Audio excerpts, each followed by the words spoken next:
I'm going to give you my worst public speaking situation.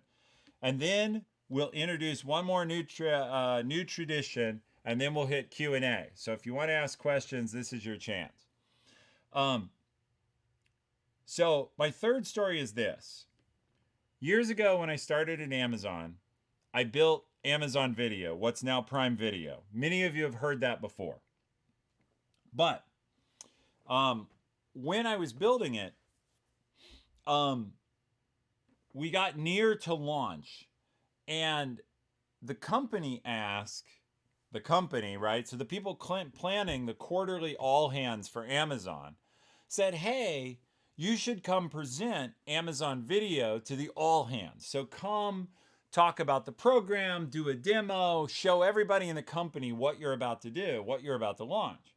So at that point, I didn't run the whole business. I was the engineering leader, and there was a business leader from Hollywood who was like the negotiator to get the content, to get the shows.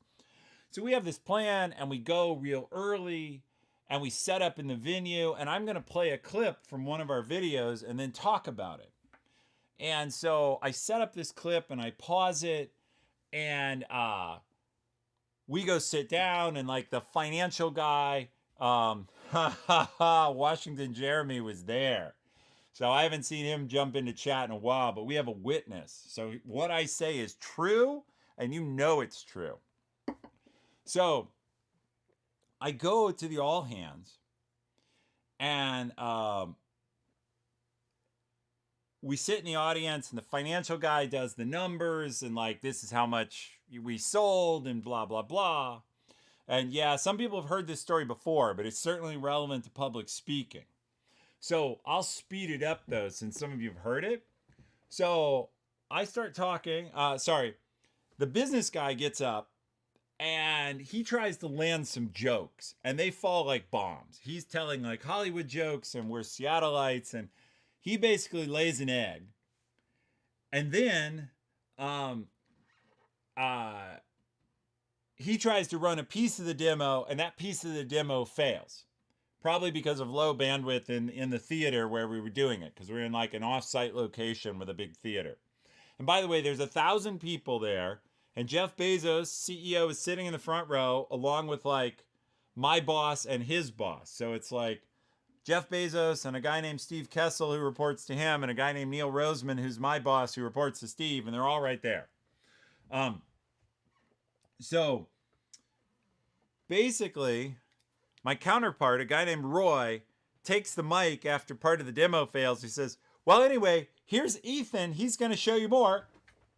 And like hands it to me, like, here you go. Good luck with that. And runs. He, sort of like backs out of the frame quickly and vanishes. So I'm supposed to do the rest of the demo. And I'm like, hey, I'm cocky. I'm like, totally gonna go, right? And so I get ready to do the demo. And the point of the demo is I'm going to unpause this clip we've had paused and play it. So the clip is from Office Space, like the famous red stapler scene. And I'm going to play it. Now I have to stand up for this. But Dave tells me I'm mostly still in frame if I do it.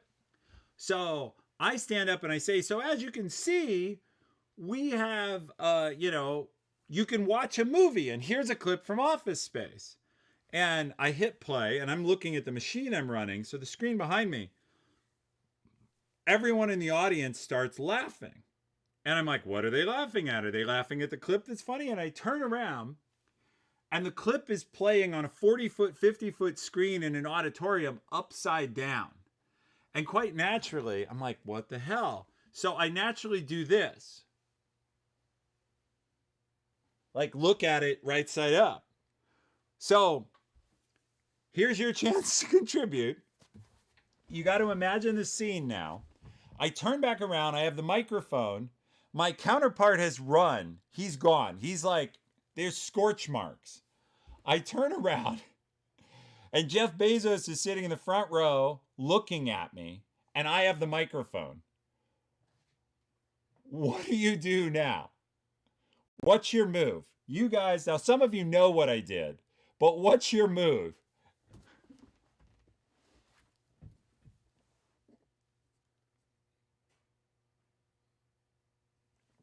What do you say to save the presentation? Duke of Thought, crack a joke. Plus David, yeah. Hungry Snorlax, laugh it off. Vertical, yeah. Oh, that's move on and pretend like it didn't happen. Damn Australians. Not a bad. Froky, do you know that Washington Jeremy is Australian? Because that makes it even funnier.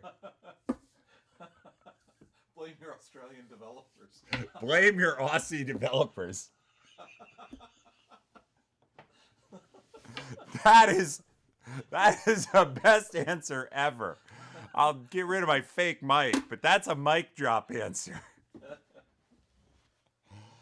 Well, so the truth is, making a joke is almost always a good call. That isn't what I did.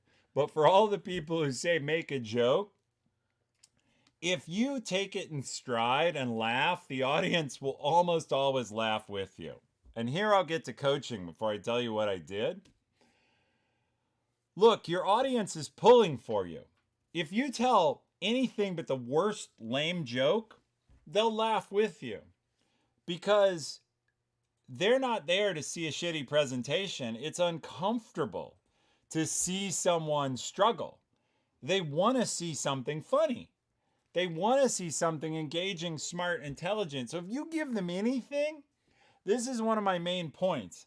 Unless you're a politician, mostly people are pulling for you. And even if you're a manager, mostly people aren't willing to be rude to you in public. And so even if they disagree with you, they're kind of going to roll with it unless you bait them, you say something really horrible, or you're terrible. So the good thing to think about is the audience is mostly on your side. And if you tell a joke in a situation like that, as MDF says here, you got to embrace the awkward. He's exactly right, or she. I don't know. Odds are on Twitch, you're a he. But we love our female viewers. Honestly, we wish there were more of you because more women like Kristen and like others like Shadow Fox need to grow in their careers. So, look, bottom line is, if you make a joke, that's a great answer. Here's what I actually did. I just owned it straight up and moved on. The other thing in public speaking is just move on. People aren't, you may think like, oh my God, they're never going to live this down. They're always going to remove it. But just move on. Just go past it. So what I did is I said, well, that obviously didn't work. And Jeff is right here. And the one thing Jeff told us is that our project, it has to be high quality and it has to work. So clearly I and my team have a lot of work to do. And so thank you for your attention. We're going to go do that work. And then I left. But the fact that I just addressed it head on, that didn't work, that we have problems, that we're going to fix them, and we moved on, it worked out. And I had to go to lunch. Those of you who've heard the story before know I went to lunch with Jeff Bezos after that, and I ended up sitting next to him, and I'm like, well, this could be interesting. Could be my last hour. He was very gracious about it. So for all the people who say that, you know, Amazon's a hard place to work and Jeff's a big bad guy, I'll say he's always been nice to me. He's been very demanding. And at that lunch, he said, well, I'm not worried about this because I know you are. But he was very gracious. So it's created in me a lot of loyalty towards him, and I really appreciate it.